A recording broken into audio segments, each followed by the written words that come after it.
Hola, ¿qué tal? Estamos acá en un nuevo capítulo de A Desalambrar la Salud Mental. Bueno, el día de hoy nos recibe en esta tarde como un sol, un atardecer, quizás digno de la conversación que podremos tener el día de hoy. Y bueno, en tal sentido, no hemos invitado a cualquier persona ni a hablar cualquier tema. En este sentido, hemos recibido gratamente la venia, el poder venir acá, nada más ni nada menos que contamos con Sebastián Prieto en este caso.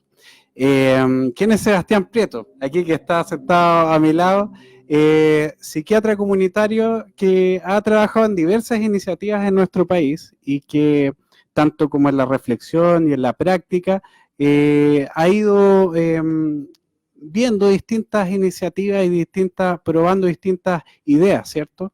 En tal sentido, el tema de hoy es salud mental comunitaria, ¿cómo seguimos avanzando? Como una pregunta, ¿cierto? Así que bienvenido, Sebastián, gracias por darte el tiempo, hacerte el tiempo y conversar, ¿no? Así que quizás empezar esto de salud mental comunitaria. ¿Qué se entiende que, desde tu experiencia, lo que has visto? ¿Qué es esto de la salud mental comunitaria y esto de cómo seguimos avanzando? Como uno podría pensar entonces que hay trabajo por hacer. Quizás si puedo adelantar también, Sebastián es presidente de la Sociedad Chilena de Salud Mental Comunitaria, ¿ya? Sociedad de Salud Mental Comunitaria de Chile. De Chile. Ese es el orden. Muy bien, muchas gracias por la corrección. Y nos va a contar un poco eso, así que gracias, Sebastián, y eso, cuéntanos un poco sobre esta pregunta, este título. ¿Qué te parece a ti? Gracias, Alejandro, por la invitación. Primero que nada, esta es una oportunidad importante para mí y para nosotros como sociedad de poder estar presentando algo que es bien novedoso, además, porque nuestra sociedad se lanzó recién el 1 de octubre, coincidente con el inicio del mes de la salud mental. 1 de octubre, ahora. Hace una semana. Ah, súper, ya. Por lo tanto, estamos en la primera semana, que ha sido de harto movimiento, de publicar hartas cuestiones, de estar muy concentrado también en la respuesta que han tenido los medios, las redes sociales en relación a esto, y esto es una muy buena plataforma para poder hablar de esto. Y sobre tu pregunta, a ver, primero que nada, la pregunta era sobre salud mental comunitaria, ¿cierto? Claro. Parafraseando un poco a un invitado que tuviste tú hace poco acá, que es Manuel Desviat. Manuel Desviat. Ni más ni menos. Gran persona. Él hace una doble definición del concepto de salud mental comunitaria. Primero dice que tiene que ver con el lugar donde se hacen las acciones en salud mental y que ese lugar debe estar centrado en el territorio donde los sujetos pertenecen. Y no desarraigados de ese territorio, como históricamente ha ocurrido con los hospitales psiquiátricos, con los manicomios. Pero además tiene una segunda acepción de salud mental comunitaria, que es con quién se hace. Es decir, se hace con los profesionales en torno a lo que creemos que es mejor para el sujeto que está afectado, que está sufriendo por alguna causa psíquica, o se hace con el sujeto que está sufriendo una causa psíquica y con su entorno, con su comunidad, con sus propias intenciones, con sus propios intereses, con sus propias voluntades. Pero amarrando con la otra pregunta que tú me hacías, es cómo lo he visto yo en mi práctica. Claro. También tiene que ver con cómo hacerlo desde el sentido más técnico, por así decirlo, de nuestro quehacer, de nuestra labor.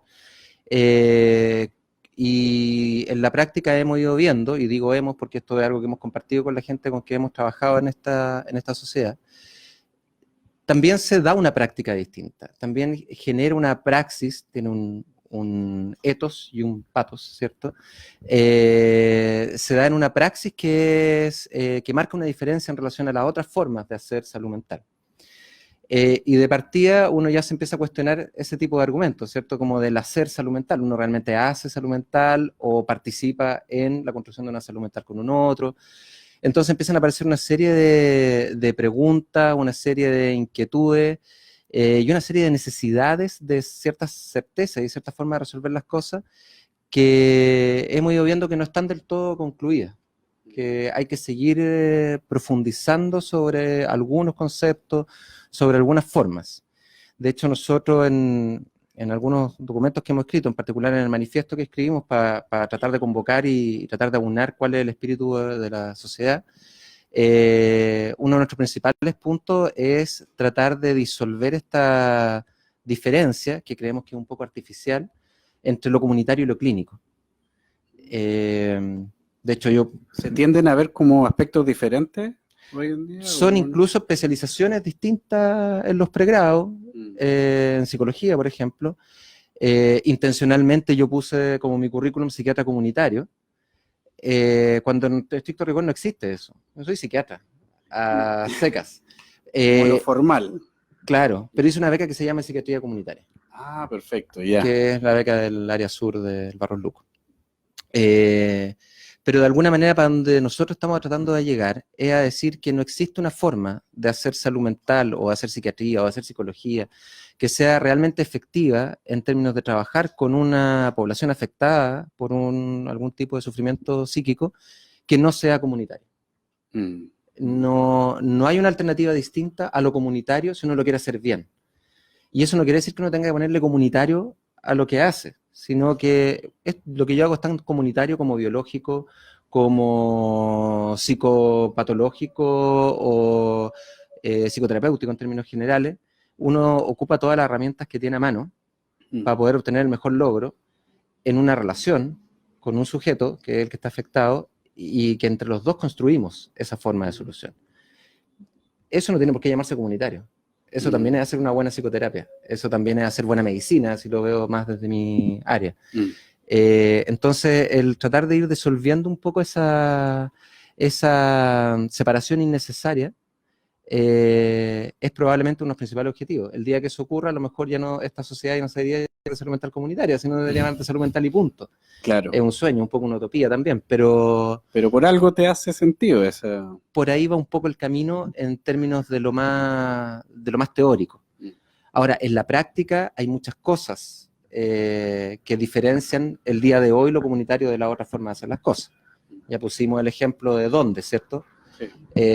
Una diferencia importante que ha ocurrido históricamente y que en particular la psiquiatría se ha identificado es con la aparición de los hospitales psiquiátricos, ¿cierto? Claro. Sí. Un eufemismo para manicomio. ¿Qué otro nombre que se conoce? Que el otro nombre con que conocemos los hospitales psiquiátricos. En este sentido de lo institucionalizador. Y esa es una diferencia que también hay que hacer. La institución versus la comunidad. Ahora, todos somos parte de una institución, y una institución se puede hacer también en sí misma con una ética comunitaria. Pero de ninguna manera va a ser posible hacer un trabajo exitoso si alejamos al sujeto de donde se siente arraigado.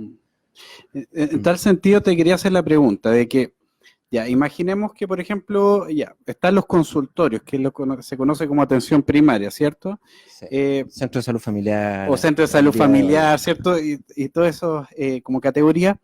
Después tenemos, por ejemplo, los COSAM y el CESAM, etcétera, que son como la atención más especializada. Si yo pienso como, ya, soy una persona que me voy a atender a estos centros de salud mental con el psicólogo, por ejemplo. Ya voy y me atiendo, le cuento mis problemas. ¿Cómo se podría entender un centro de salud mental donde yo voy y me atiendo en mi psicoterapia? ¿Cómo yo, como usuario de ese centro, puedo ver o darme cuenta o entender que ese centro de salud mental tiene una mirada comunitaria? Porque yo voy y me atiendo nomás. Entonces, ¿cómo se puede entender un centro de salud mental, pero tú dices desde una perspectiva de salud mental comunitaria?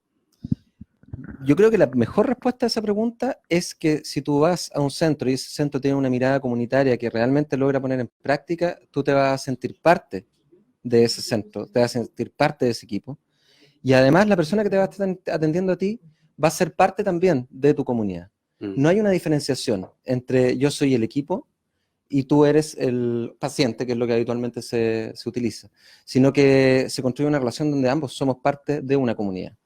Se constituye como comunidad un centro con esas características. Ahora, en la práctica, eso es más fenomenológico, ¿cierto? Sí, más emocional. Absolutamente. Sí. En la práctica, eso se debe a una serie de recursos que ocupa este centro o este profesional, que tienen que ver con un montón de elementos. Uno, podríamos nombrar varios, pero uno de esos es la territorialidad, que te está viendo alguien que conoce tu territorio, que es parte de tu territorio, del lugar donde tú te desenvuelves, y que además se involucra con tu territorio, no solamente se involucra contigo, sino que pudiera involucrarse con tu familia, incluso con tus vecinos, con tu comunidad más cercana, para buscar recursos ahí para lo que pueda ser el alivio de tu malestar. Que además en ese mismo sentido tiene una pertinencia cultural, que no te va a venir a decir que hagas yoga cuando tú nunca has hecho yoga, por ejemplo, y en tu comunidad no se hace yoga y tenés que viajar 40 kilómetros para ir a un lugar donde hagan yoga, por ejemplo. Claro. Te va a dar una estrategia que vaya más en la línea de lo que culturalmente para ti es relevante. El hecho de que te pregunten qué tipo de terapia quieres hacer. Como que consideren tu opinión. Que consideren tu opinión. Es una cosa que deberíamos darlo por descontado, ¿cierto? Pero especialmente en el mundo médico, porque tú pusiste el ejemplo del psicólogo, que probablemente por una gracia profesional ya tengan un vínculo más con este tema de que el otro participe. Pero desde el punto de vista médico no es habitual que a uno le pregunten qué medicamento prefiere tomar, si este o este otro, o si quiere o no quiere usar medicamento, por ejemplo. Se parte de la base que es una indicación. En medicina utilizamos la indicación, ¿cierto? Claro. Más que una sugerencia. Y tiene que ver con eso, con hacer también al otro partícipe de las decisiones que tienen que ver con su propia salud. O sea, quizás para ti es como, me da la impresión como súper natural el preguntarle a alguien, ¿cierto? Considerar su opinión, pero de tu punto de vista, ¿hace falta ese desarrollo, como considerar la opinión, la pertinencia de la persona, de cómo involucrarse en su proceso de sanación? ¿Hace falta, hay trabajo por hacer en ese sentido o no? Hay mucho que hacer, hay mucho trabajo que hacer. A ver, para ir un poco a la otra parte de tu pregunta y continuar con esta pregunta que me estás haciendo ahora, que es hacia dónde avanzar, ¿cierto? ¿O cómo era el titular? ¿Cómo seguimos avanzando? Sí. Lo primero que uno se debería preguntar a eso es si hemos avanzado. Ya, totalmente, o sea, debe hacerse esa pregunta, sí, de todas maneras. Una pregunta que cae de cajón claro. Con el título. Y la verdad es que hemos avanzado a tropezones, podemos decir. Históricamente, sin dar mucho la lata, pero históricamente, hasta el año 73 habían habido unos protodesarrollos suena un poco ofensivo, desarrollos propiamente tales. Lo que pasa es que fueron proto porque después fueron cortados. Pero hubieron desarrollos importantes de los modelos comunitarios en Chile, modelos además novedosos en términos mundiales, principalmente con Marconi, ¿cierto? En el área sur de Santiago, Marconi, Juan Marconi, Luis Weinstein en el área norte, ¿cierto? Y que a mí me llega más profundamente con el doctor Martín Cordero, en Temuco, en el área sur, en la zona de Nueva Imperial, fundamentalmente, con desarrollos muy auspiciosos, observados desde los países desarrollados, por así decirlo, envidiando los niveles de desarrollo que teníamos. Pero se corta por un, bueno, por el golpe la dictadura. De Estado, ¿sí? La dictadura, digamos las cosas como son. Queda un poco en un trabajo que sería interesante empezar a hacer, que es lo que pasó con la salud mental en Chile en el periodo de dictadura. Yo no leí nada al respecto, y probablemente porque no ocurrió mucho. En general, los profesionales siguieron metidos adentro de los institutos, con poca salida. Imagínate que recién en el 2004 se incorporan los psicólogos en atención primaria. Uno se preguntaba qué hacía antes una persona de FONASA, ¿cierto? Claro. Que tenía que consultar. Claro, y después del año 90 vuelve la democracia, coincide con la Declaración de Caracas, que nos compromete también a un cierto estándar, y se arma este Plan Nacional de Salud Mental, que es un plan bien de bosquejo, hasta el año 2001 que sale el plan oficial, pero que viene sin recursos. Entonces, claro, fue un proceso muy interesante, del que yo creo que personalmente también siento que nos motivó, porque fue un proceso muy construido con los trabajadores de salud mental que existían en ese momento en Chile, que tenían esta necesidad de establecer un estándar, que un poco por donde ha ido surgiendo también esta sociedad, parte fundamentalmente desde trabajadores de salud mental. Queremos apuntar a ser absolutamente inclusivos, queremos involucrar a los sujetos que se atienden, a los sujetos que han necesitado alguna atención, a los que se llaman sobrevivientes de la psiquiatría también, a los usuarios dentro del sistema, a los expertos experienciales, que son todos muchas veces los mismos, pero en posiciones distintas. Distintas, sí, absolutamente. Bueno, en ese sentido, el año 2001 es el Master Plan Nacional, pero que viene sin recursos. El día de hoy tenemos un plan nuevo, donde también hay que ir a pelear esos recursos, porque está súper bien estandarizado. Uno puede darle observaciones o no, pero en términos generales aclara mucho por dónde ir caminando. Pero tampoco es que esté todos los pregrados, por ejemplo, centrados en eso. Un profesional que egresa el día de hoy de una universidad perfectamente puede salir sin saber nada de esto que estamos hablando nosotros y salir con un 7. Exacto. ¿Cierto? Exacto. Puede ser el mejor psicólogo de su generación y no tener idea cómo pararse en un espacio como el que estamos conversando hoy día, un COSAM o un centro de salud familiar. Sí. Entonces, nosotros escribimos algo, un comunicado inicial, una invitación donde decía que la salud mental en Chile ha avanzado en función de anécdotas. Han sido muchas anécdotas que se han ido coleccionando.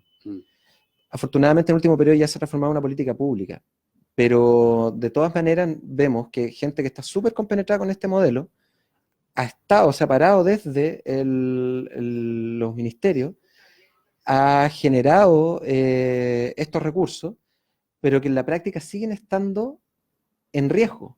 ¿Por qué? Porque el día de mañana, no sé si hoy, porque la verdad es que no tenemos mucha idea de hacia dónde va el Ministerio de Salud en salud mental el día de hoy. Han habido cambios ahí en los representantes, los referentes, y hasta no sabemos mucho cómo va a continuar.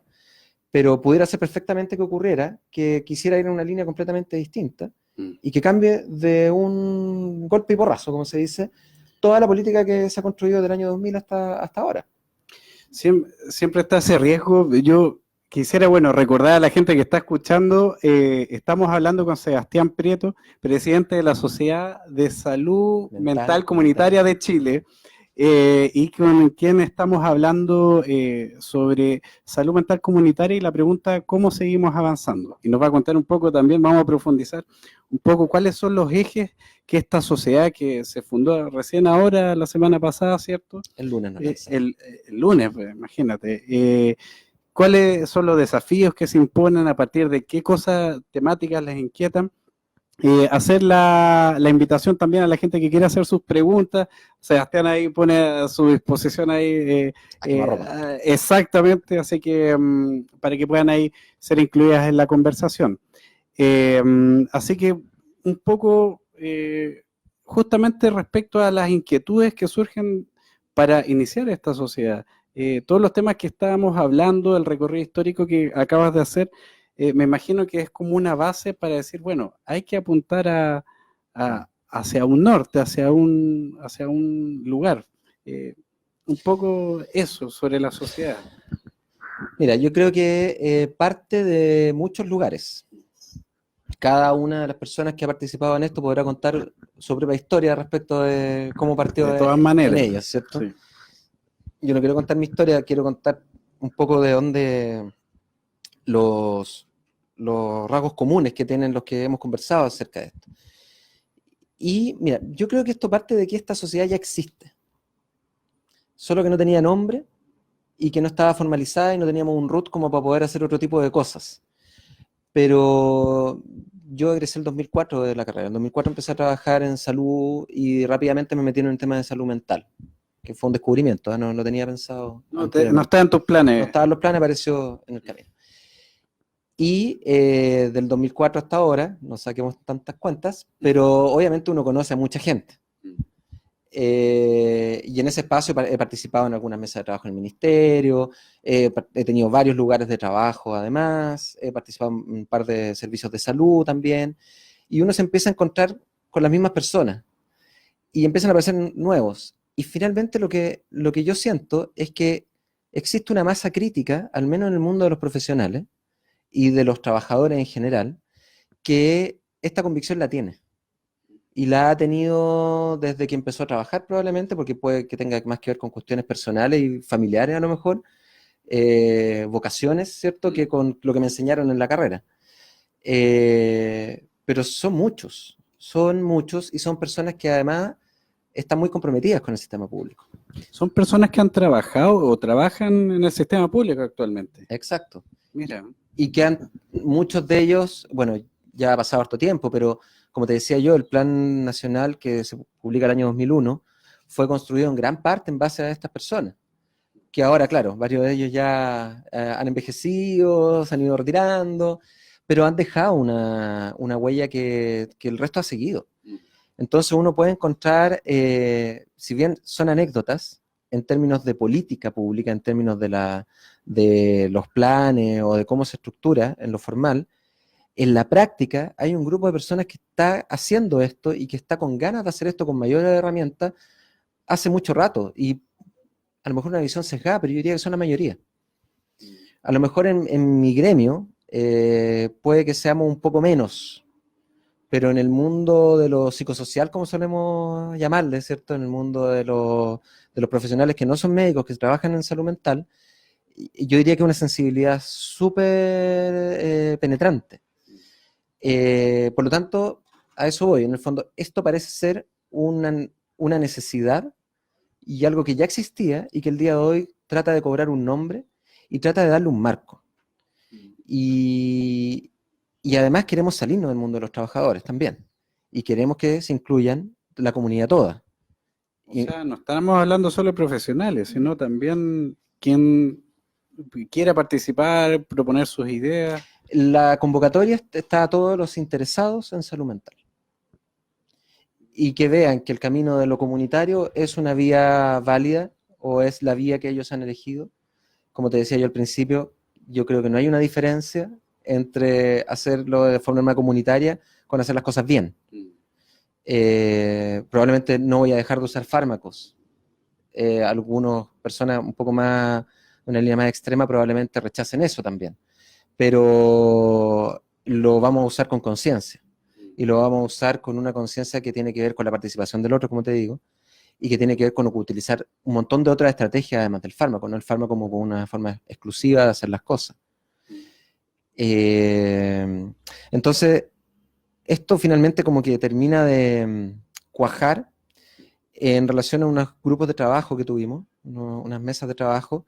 ¿Dentro de la sociedad? No, antes de la sociedad, antes de la sociedad. Que nos convocó en algún momento el Ministerio de Salud para construir los modelos de gestión, donde además de darse cuenta que existía esto, nos damos cuenta que también falta harto que profundizar y que teorizar respecto a los distintos niveles donde esto tiene relación, tanto desde la clínica misma, esta misma pregunta que tú me haces, ¿cómo es una clínica comunitaria?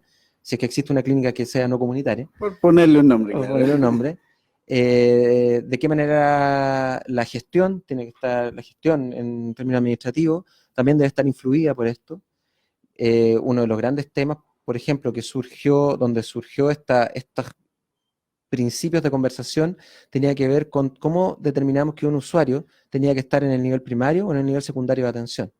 ¿Cómo lo medíamos? ¿Lo íbamos a medir solamente por el nivel de gravedad que tenía la enfermedad? ¿Lo íbamos a incorporar también la vulnerabilidad en que se encontraba el sujeto desde el punto de vista de lo social y de otros elementos? ¿O íbamos a tratar de hacer una combinación de ambas cosas que diera cuenta de la complejidad del sujeto? Y eso lo buscamos, bibliografía y todo, y encontramos muy poco. Entonces nos dimos cuenta también de que era necesario empezar a construir ciertas cosas, a construir ciertos instrumentos, a construir ciertas problematizaciones. Entonces, más que ser una invitación a una certeza de cómo, esto tiene que ver con una invitación a discutir. Y para poder invitar a discutir, uno tiene que hacer una convocatoria muy amplia. Entonces no podemos decir que lo comunitario es esto, esto y esto otro. Por lo tanto, lo que nosotros construimos fue un manifiesto que se construye en torno a valores detrás de esta práctica. No, la idea no es dar la lata tampoco, pero algún valor tiene que ver con la libertad, por ejemplo. Y la libertad lleva en amplio sentido, tanto desde el punto de vista de que el sujeto sea libre de decir cuál es su tratamiento, que además nos lleva a un cuestionamiento bien profundo de los valores éticos de la medicina. La bioética de la medicina tiene 4 principios bioéticos, y el primero de ellos es la no maleficencia, primero no hacer daño. Y el último de ellos, históricamente, ¿cierto?, ha sido la autonomía.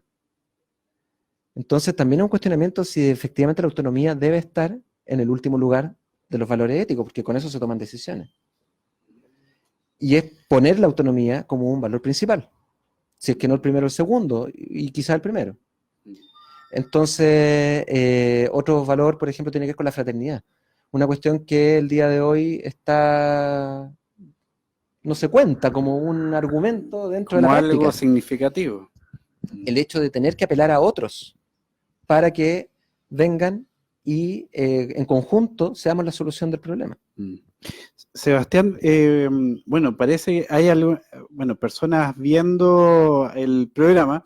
Nuestra voz in off está viendo algunos mensajes, no sé, si nos puede comentar un poco.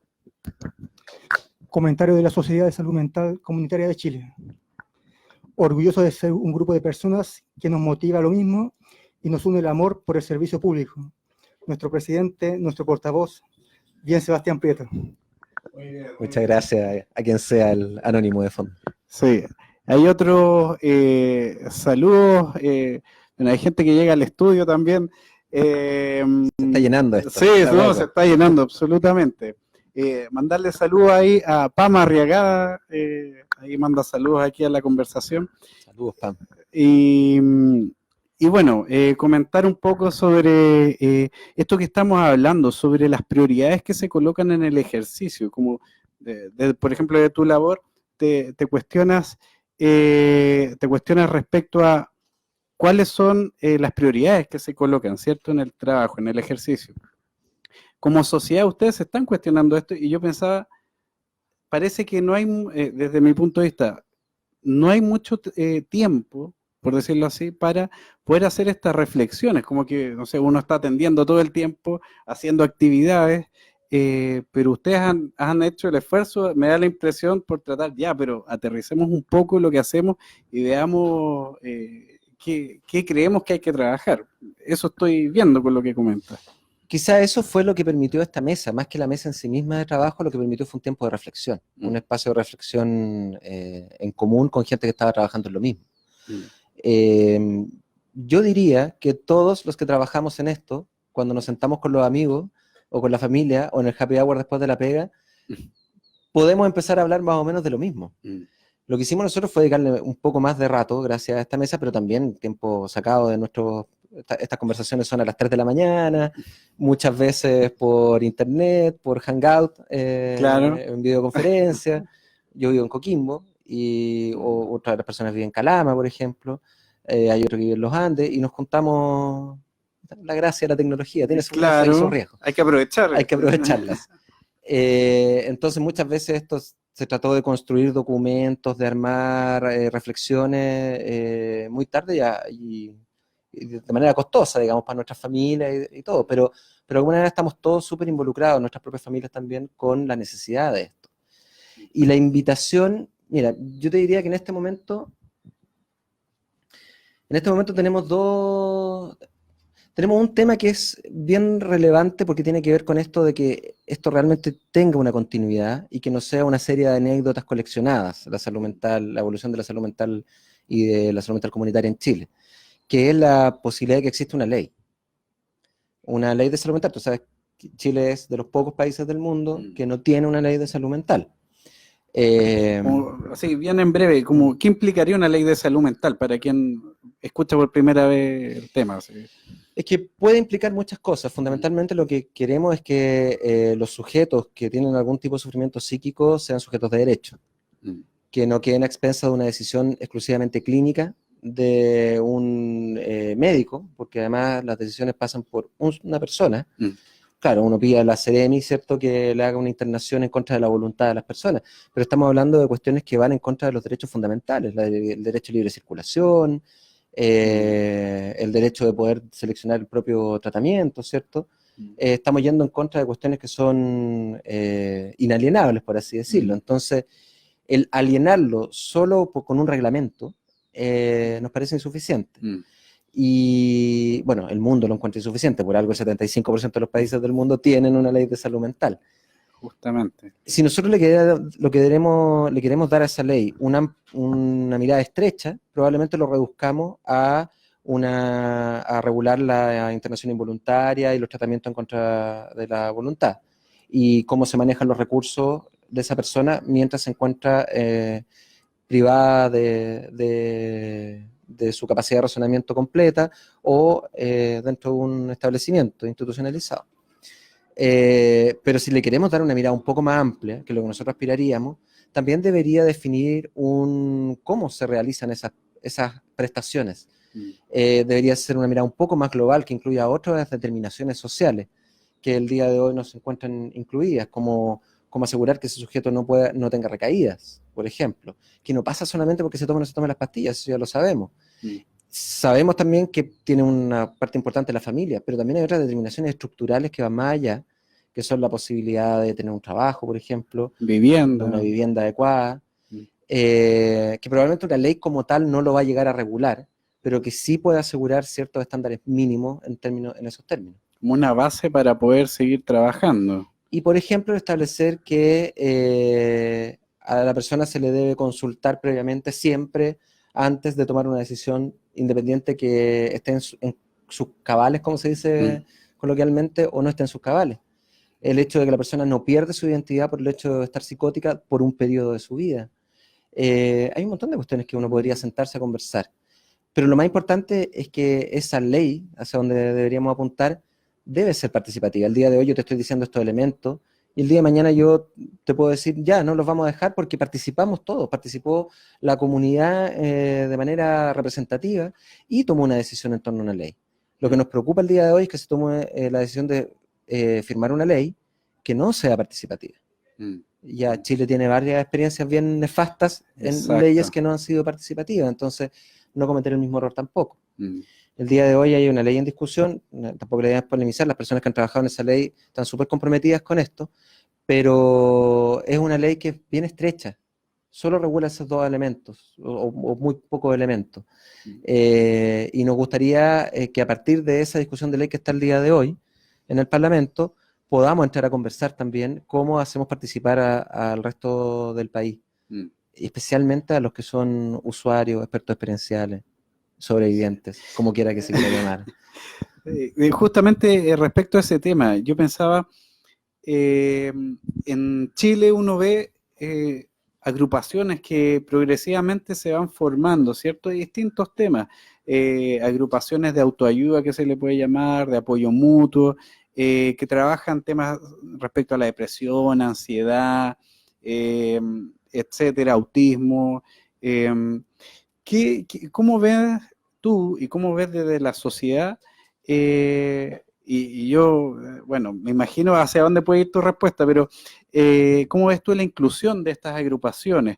Que a veces sienten que tienen algo que decir, pero no saben cómo, no saben con quién. ¿Cómo es el tema de la participación de las bases sociales en los temas de salud mental?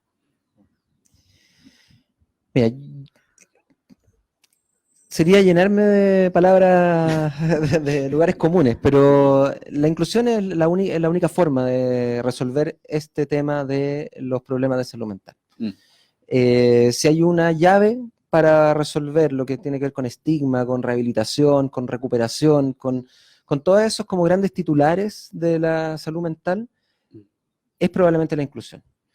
Es mucho más relevante que una persona pueda situarse como un sujeto activo, como un sujeto de derecho en su comunidad, que se tome la risperidona todos los días.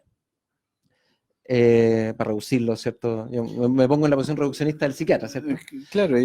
O incluso que esta persona, lo mismo que estábamos hablando, que tenga un trabajo, al hecho de que sea hospitalizada a tiempo. Yo estoy en una de las regiones donde más déficit de cama hay. Y tenemos graves problemas en términos de eso. Por supuesto que necesitamos camas de hospitalización porque son necesarias. Necesitamos muchas más de las que tenemos el día de hoy. Pero nos vamos a quedar cortos siempre. Aunque nos pongan todas las camas del mundo, aunque nos construyan un Philippe Pinel en la región, aunque construyan 10.000 Philippe Pinel, si no tenemos todas las otras estrategias, eso a la larga va a ser perjudicial. Es un tema porque suele uno escuchar muchas conversaciones en que se piden, por ejemplo, más camas de internación porque necesito que ayuden a esta persona que está con una crisis. Entonces, la primera solución que uno, por lo menos uno escucha más yo, es eso, es lo que tú estás nombrando. Tú dices como que darle otra vuelta y decir, tal vez esa no sea como... La principal solución, Claro. ese va a ser un saco sin fondo que siempre se va a romper. Y además, bueno, puse un pésimo ejemplo porque hablé de uno de los pocos manicomios hospitales psiquiátricos que quedan en Chile. Sí.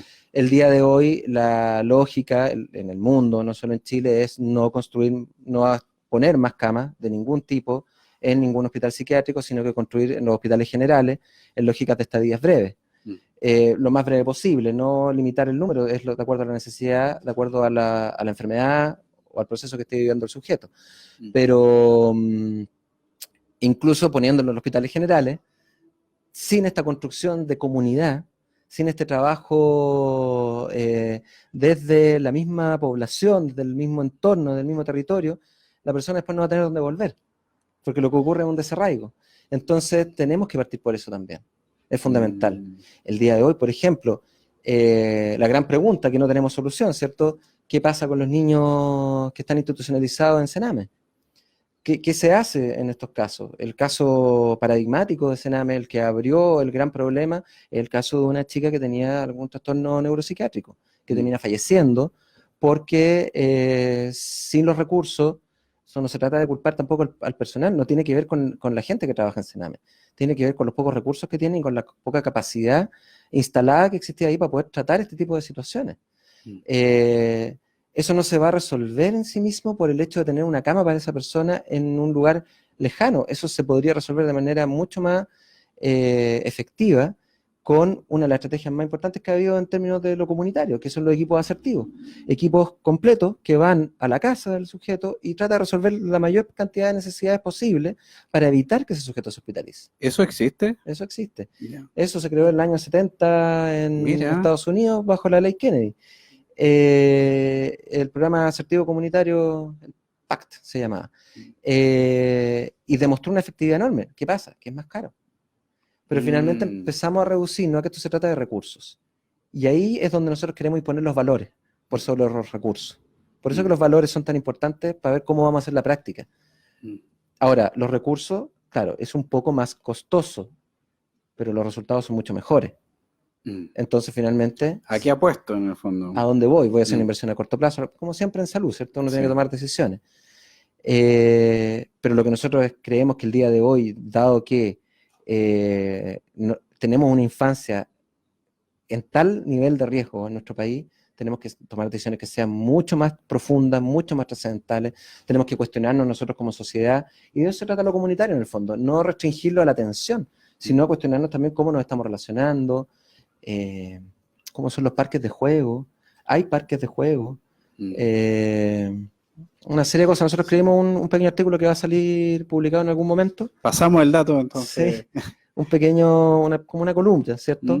Que dice eso, es hagamos que las medidas que tomemos en torno a la infancia sean para todos, no para los que están dentro de Sename, ni para que los que están dentro de Sename, los que están peor dentro de Sename, o los que tienen algún problema de salud mental dentro de Sename.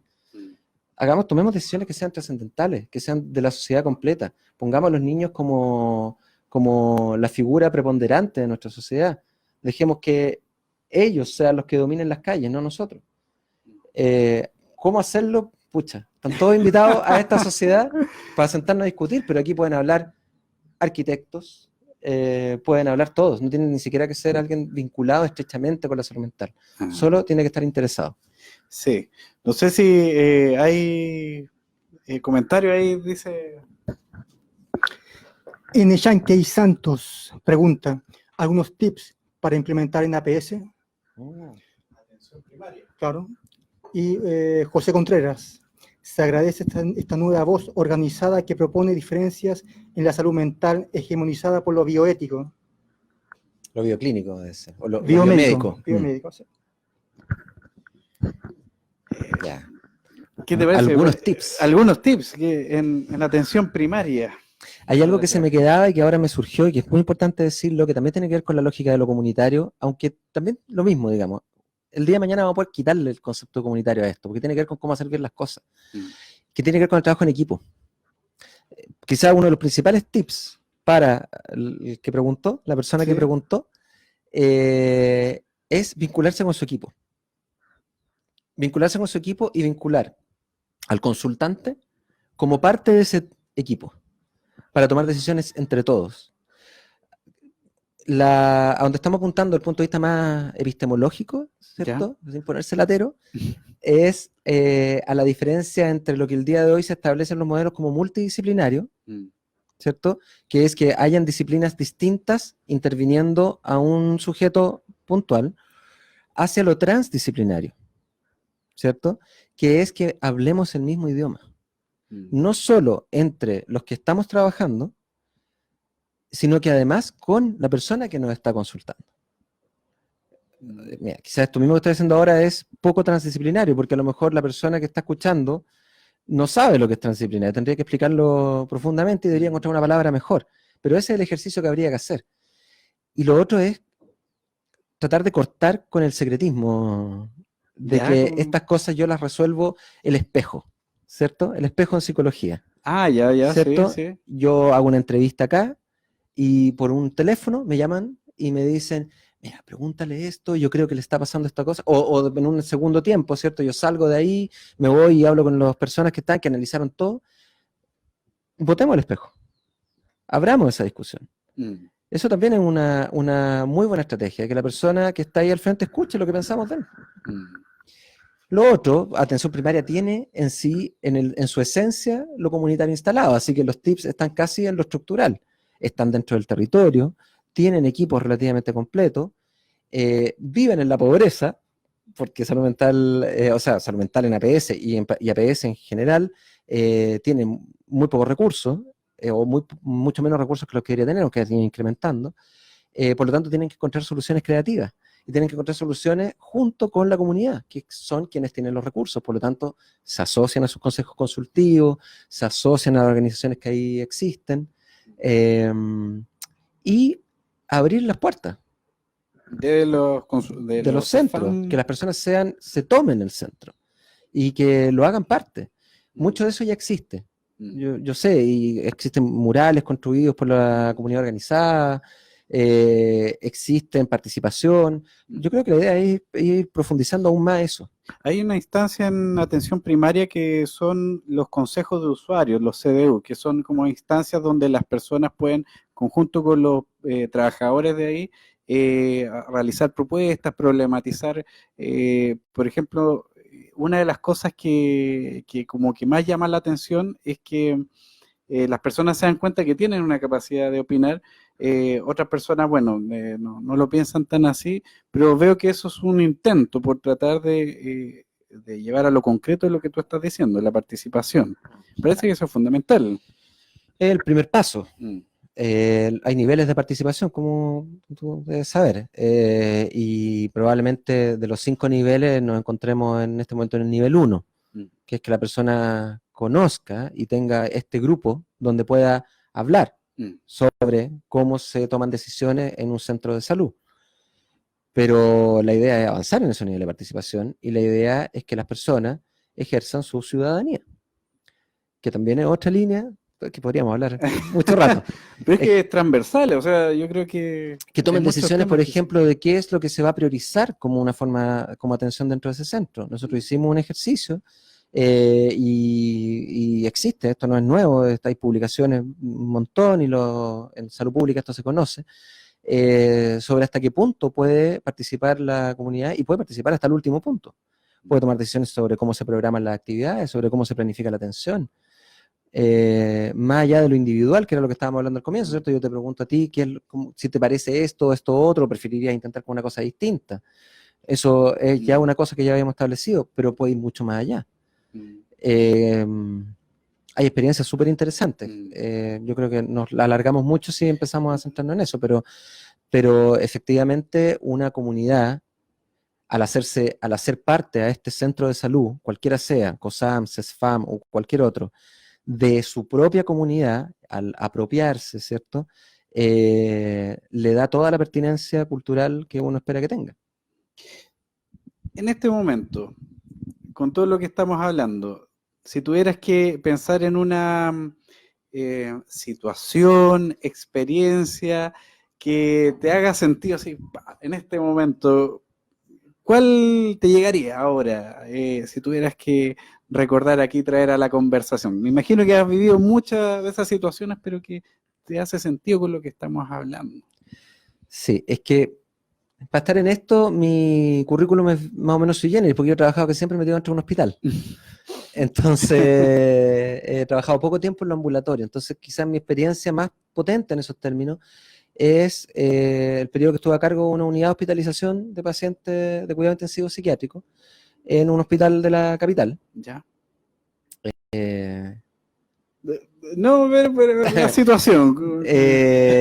donde, mira, vivimos en un periodo de tiempo post-terremoto. No me tocó vivirlo completo, de hecho al equipo le tocó mucho más que a mí, yo llegué después a eso, llegué ya a la última etapa, estar con 5 personas hospitalizadas, asignadas en 2 salas, el equipo y las 5 personas, en condiciones absolutamente inaceptables para cualquier tipo de trabajo, pero no había otra alternativa y eran las únicas camas de hospitalización que habían en todo el distrito, digamos, en todo el servicio, así que tampoco se podían cerrar, así que se encontraron las diversas maneras posibles para que eso pudiera funcionar bien. Y tuve la suerte de que, primero que nada, es un equipo muy bueno, lo voy a nombrar el equipo del Hospital San Borja. Ya, muy bien. Es un equipo muy bueno, con mucha vocación y con mucho profesionalismo, y nos tocó cambiarnos. Y en ese proceso de cambio participar en el diseño de ese lugar a donde nos íbamos a cambiar, que por supuesto tenía dimensiones mucho más amplias, y tuvimos el espacio de definir algunos espacios. Entonces, valga la redundancia. Entonces, aparte de cumplir con varios estándares de seguridad que tienen que ver con el cuidado de estas personas que están en situación particularmente crítica, ¿cierto? Pudimos tomar decisiones sobre la habitabilidad de ese lugar. Entonces, definimos procesos, rutinas en relación a los espacios que tenían, ¿no? Que de alguna manera permitieron que los tratamientos fueran mucho más amables que lo que habitualmente son en una hospitalización psiquiátrica. Y por ejemplo, para ponerte un ejemplo, nosotros en un año de trabajo hicimos una contención física. Todas las otras contenciones fueron contenciones emocionales, de sentarse a conversar con la persona, que en algún momento llegaron a ser farmacológicas para inyectar algo. Y además lo que más hicimos fue prevenir los procesos de agitación psicomotora, que son los que en general terminan desencadenando la necesidad de una contención. Y eso se basó fundamentalmente en la participación de los usuarios en sus decisiones. Bueno, ese es un análisis que yo hago, no un estudio. A lo mejor otra persona que trabajó ahí mismo puede decir que tuvo que ver con otra cosa. Pero nosotros ahí establecimos la asamblea, por ejemplo. Y en la asamblea nos sentábamos en la mañana a hablar sobre qué es lo que había pasado durante el fin de semana, cuáles eran los problemas que teníamos con el equipo. Entonces el usuario que estaba ahí hospitalizado decía, oye, es que esta enfermera me trató mal. Entonces, antes de que eso se repita, antes de que eso se transforme en una conducta y por lo tanto genere una agitación, resolvemos el problema a tiempo. Y lo principal tiene que ver con que las personas participen, que tomen decisiones, de tener más de una alternativa de actividad en un tiempo determinado. No quiero hacer yoga, no me interesa el yoga. Bueno, no teníamos yoga tampoco, estoy inventando. Pero el ejemplo. Quiero estar sentado en el computador este rato. O un porcentaje de pacientes que son más adolescentes, permitirle acceso a las redes sociales. Tuvimos un montón de problemas por culpa de eso. Pero a la larga, los efectos fueron bastante, yo creo que podríamos hasta estudiarlo y sacar resultados cuantitativos. Recuerdo puntualmente un ejemplo de una paciente que venía de Maipú con un déficit cognitivo que tenía con un diagnóstico de esquizofrenia desde los 10 años. Una esquizofrenia de muy difícil manejo que terminó en el tratamiento más complejo que existe, que es la clozapina. Clozapina que tiene una serie de efectos adversos, dentro de eso la constipación. ¿Qué sería la constipación? El estreñimiento, la dificultad de ir al baño, hacer el cuerpo, como dicen en las zonas rurales. Es uno de los efectos, entonces. Es uno de los efectos adversos que tiene, uno de los más permanente. Llega con diagnóstico de esquizofrenia, llega con una agitación psicomotora y nosotros conversando con ella, finalmente su problema principal tenía que ver con que no podía ir al baño. Era tal el nivel de constipación que se había sugerido que se hospitalizara en esa hospitalización donde llegó a nosotros para poder prepararla para una cirugía de colon, para poder, porque tenía un colon dilatado. Entonces había que extirpar un pedazo de colon para que esa persona pudiera ir al baño más normalmente. Iba a significar estar con diarrea por mucho tiempo. Pero de todas maneras igual iba a liberar esa posibilidad. Y nosotros nos atrevimos a quitar la clozapina. Cosa que los libros te dicen, hágalo con extremo cuidado, no lo haga por nada del mundo. Pero lo hicimos de manera calmada, de manera pausada, lo retiramos de a poco, fuimos viendo el efecto. Finalmente le quitamos el diagnóstico de esquizofrenia, porque al retirar la clozapina no apareció ninguna cosa psicótica. Efectivamente era alguien que tenía una vulnerabilidad alta desde el punto de vista cognitivo, pero que cuando uno a las personas que tienen algún tipo de déficit cognitivo la pone en situaciones estresantes, se psicotizan, se vuelven locas. Cuando una persona que tiene déficit cognitivo la pone en situaciones amables, con el camino más o menos allanado, vive una vida muy cercana a la normalidad y puede incorporarse al trabajo. Bueno, esta persona pasó de tener una esquizofrenia con tratamiento de clozapina a las puertas del pabellón a estar en condiciones de trabajar sin un diagnóstico. Ahora, ejemplos de esto pueden existir de varias formas. A lo mejor un muy buen clínico podría haber observado, sin hacer ninguna estrategia comunitaria de ningún tipo, que la persona no tenía una esquizofrenia y haber hecho más o menos lo mismo. Pero esto no partió de que yo fuera un muy buen clínico. Esto partió de que yo le preguntara a la persona qué era lo que ella necesitaba. O sea, y volvemos justamente a lo que yo creo que ha sido transversal en esta conversación, es cómo considerar la opinión de la gente, la participación dentro de lo que es su proceso de sanación, su tratamiento. Estamos en los minutos finales, Sebastián. Tan corto. Sí. No sé, bueno, nuestra voz y no siempre atento. Último comentario, Alejandro Foitzik. Qué maravillosa esta instancia, muy agradecido, de verdad. Saludo lo que sí deseo o gustaría preguntar, ya que estas instancias son para el diálogo, es más que nada lo relacionado a las lógicas políticas de los alcaldes en determinadas acciones. Es una pregunta. Rodrigo Mondaca, un abrazo a Pietro. Un abrazo, Mondaca. Veamos, Cristian Marcelo Silva. No hay salud sin salud mental, un comentario. Pero tampoco hay salud mental sin inclusión. Muy bien. Julio Gutiérrez, maravilloso. Gracias por compartir esta reflexión. Aquí un psicólogo desde el espacio educacional hace una pregunta.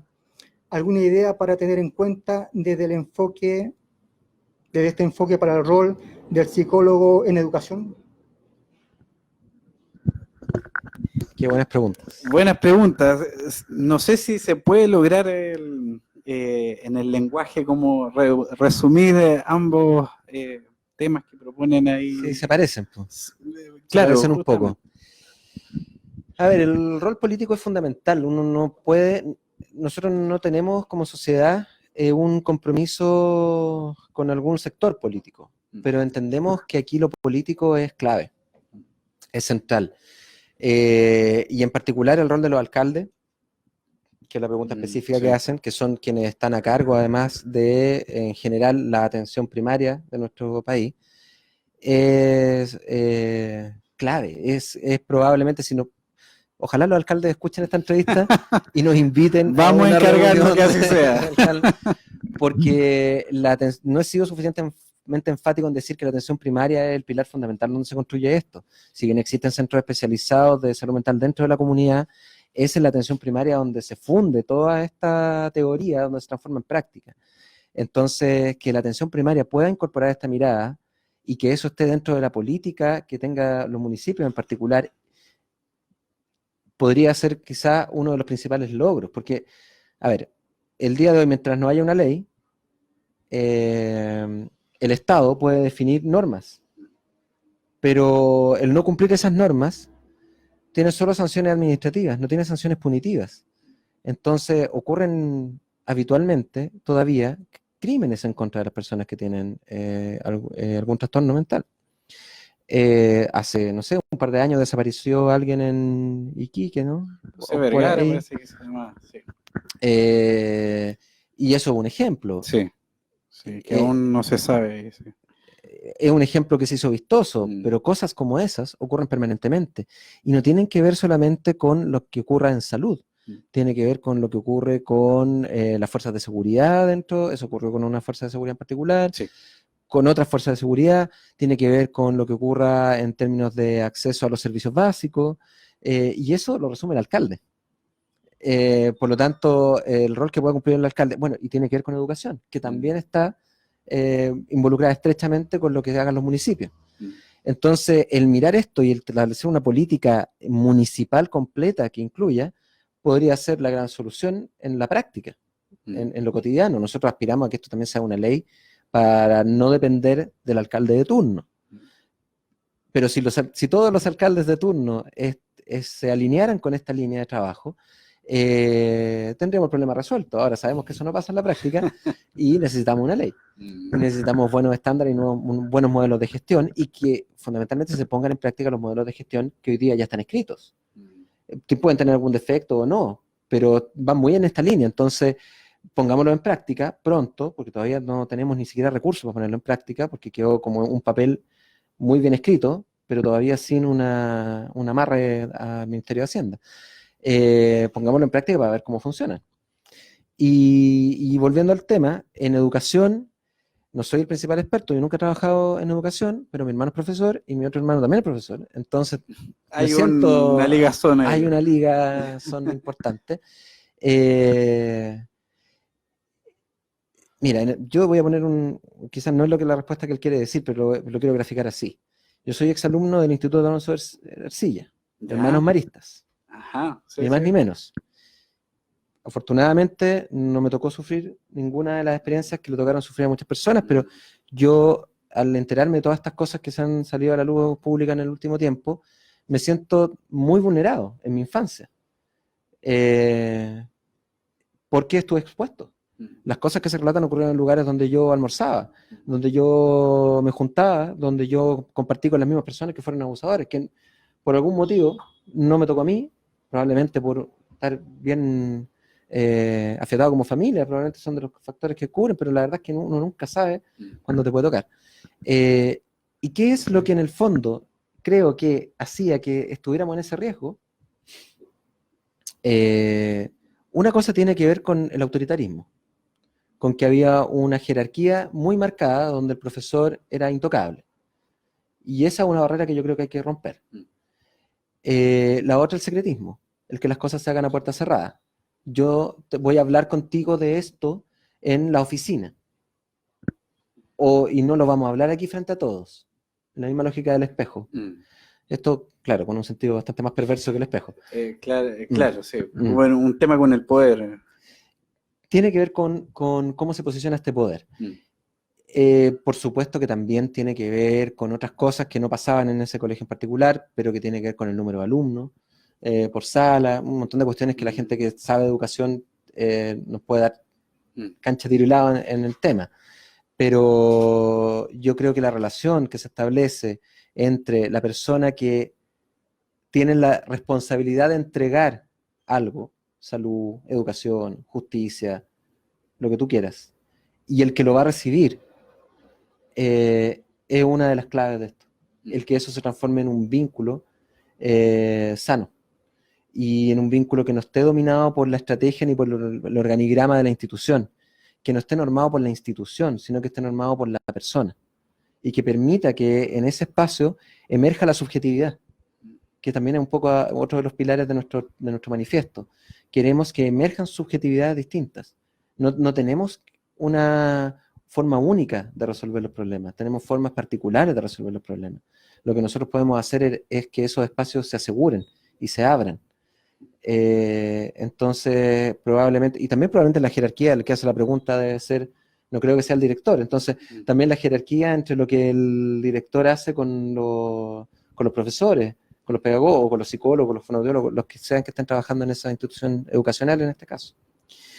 Sebastián, bueno, ahí nos extendimos porque está interesante el tema.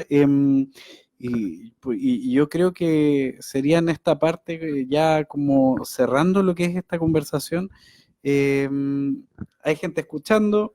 ¿Qué quisieras como cerrar esto que estamos hablando, este diálogo tan amplio, ¿cierto? Como lo es salud mental comunitaria? En términos de mensaje, te gustaría hacer? A ver, quizá el mensaje que me gustaría dar es que nos atrevamos a ser comunidad. Nos atrevamos a llevar nosotros la comunidad de la que nos sentimos pertenecer a los lugares donde nos desenvolvemos, sin dejarla atrás. Y que además permitamos que nosotros participemos en la comunidad. No sé si me entiendes, son las dos caras. Sí. La comunidad la llevemos nosotros mismos y nosotros seamos parte de la comunidad, que en la larga la consecuencia es la misma. Yo creo que esa es la invitación, a tener una mirada de sujeto que se construya en relación con otros, que no es posible concebirnos desde el punto de vista exclusivamente individual. La individualidad no explica quiénes somos. Lo que explica quiénes somos, lo que explica para dónde vamos, lo que explica lo que queremos, es lo que construimos en relación a los otros. Si nosotros dejamos a los otros afuera, nos vamos a quedar con una gran interrogante y con un gran vacío de desde dónde entonces empezar a tomar decisiones o pararnos frente a lo otro. Es ahí donde aparece el autoritarismo, es ahí donde aparece la sumisión, es ahí donde aparece una serie de males, por así decirlo, de las relaciones en nuestra sociedad. Y la otra invitación es a participar en nuestra sociedad. Eso, como dar el mensaje respecto a cómo participar, cómo... Mira, nosotros, como dijimos al comienzo, lanzamos recién el lunes. Por lo tanto, estamos todavía en un proceso de lanzamiento, de publicaciones, de generar contenidos, de llamar, de que la gente se sienta interesada en esto, sin todavía incluir a las personas. ¿Ya? Perfecto. Pero tenemos una página, que es www.saludmentalcomunitaria.com. Saludmentalcomunitaria.com. Sí, sociedad. Corrígeme por interno.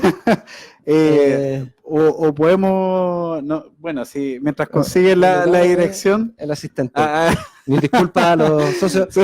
Soy muy malo es que está nuevo en lo virtual. Además que yo soy muy malo en la cosa tecnológica. Entonces, pero tenemos Instagram, tenemos una página en Facebook, tenemos Twitter también, sí. Tenemos en la página. Sí. Así que la invitación es a seguirnos en todas esas... Sí. O sea, yo he visto en Facebook y mucha gente ya escribiéndose ahí. Ha sido bien sorprendente. Sí, ha sido bien sorprendente. Ha llegado mucha gente. Creo que Facebook es la línea por la que más se conectan. Sí. Pero lo que nos vamos a invitar es a que nos escriban, que nos manden su interés a los que quieran participar. Nosotros a ellos los vamos a llamar, a los que estén interesados. Perfecto. Nos vamos a contactar vía correo probablemente, y lo que les vamos a pedir para después es una carta. Muchas sociedades tienen que hay que presentar trabajo, hay que defenderlo y como que hay que ganárselo. Aquí uno se lo gana por estar interesado genuinamente en el tema. Y la verdad es que ni siquiera queremos que piensen igual que nosotros. Hay grupos que opinan que los psiquiatras son lo peor que le ha pasado a la sociedad. Hay grupos que piensan que la psicofarmacia es un veneno a todas luces. Hay gente que piensa que la psiquiatría comunitaria prácticamente no tiene ninguna cabida, que es un grupo de hippies que se decidieron a juntar a hacer las cuestiones en el terreno como buena onda nomás, y que creen que en realidad la farmacología es el centro de todo. Y la verdad es que todos están bienvenidos a discutir. La invitación va a ser el día, porque nosotros tenemos un manifiesto, pero está escrito en un lenguaje un poquito más complicado que lo que nosotros queremos. Ya. Queremos que sea esto una convocatoria a toda la población. En el mismo lenguaje que estamos hablando nosotros, somos un poco excluyentes. Sí. Y eso es un mea culpa. Es difícil dejar atrás como todo lo que uno ha leído y todos los tecnicismos. Y les pido disculpas a las personas que estén escuchando y que no se hayan sentido convocados.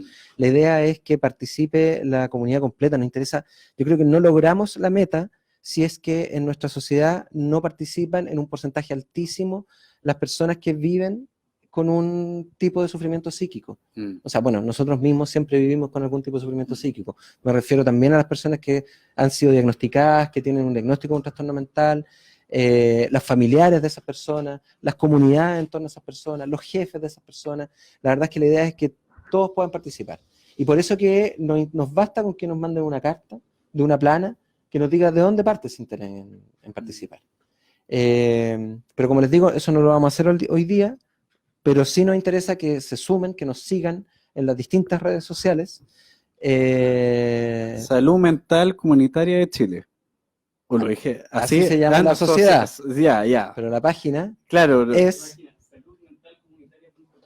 Ya no estaba mal. Saludmentalcomunitaria.com. Saludmentalcomunitaria.com. Ahí pueden encontrar. Y bueno, hay varios mensajes que están ahí, pero bueno, por tema de tiempo vamos a dejarlo ahí a revisarlo después. Si Sebastián quiere ahí también puede comentar. Puede invitar de nuevo también. También totalmente invitado aquí para ver cómo avanza también el tema de la sociedad y agradecerte por la presencia aquí desde la cuarta región. Llegaste, sabemos que estás esta semana y bueno, esperamos ahí seguir compartiendo con toda la gente y que esta conversación pueda generar discusiones, reflexiones y que eso se traduzca idealmente en acciones también, pues, ¿cierto? Así que muchas gracias. Gracias, Alejandro, por la invitación. Estamos entonces con el programa, nos vemos muy pronto, se vienen otros grandes invitados, así como Sebastián, para seguir conversando sobre distintas temáticas vinculadas a la salud mental. Así que muchas gracias, Boginov, también a quien acompañó a Sebastián, el soporte técnico, y nos vemos en otro capítulo de A Desalambrar la Salud Mental. Nos vemos. Chao, chao.